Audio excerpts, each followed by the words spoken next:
എന്റെ മോളിത് കഴിക്ക്. എനിക്ക് വേണ്ടെന്ന് പറഞ്ഞില്ലേ? പഞ്ചസാര ഇടണോ? പാലൊഴിക്കണോ? കഴിക്കടി, കഴിക്കാനാണ്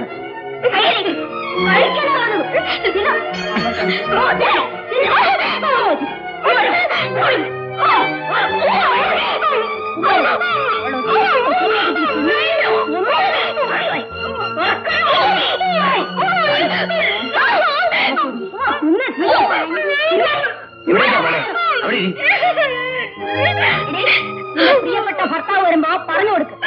എന്നെ പറഞ്ഞു കൊടുക്ക്. ചോദിക്കാൻ അവനിങ്ങോട്ട് വരട്ടെ. അപ്പോഴേ അവനും നിനക്കും ഈ സൗമനി ആരാണെന്ന് മനസ്സിലാവും. അവളൊരു ഉത്തരവാദി.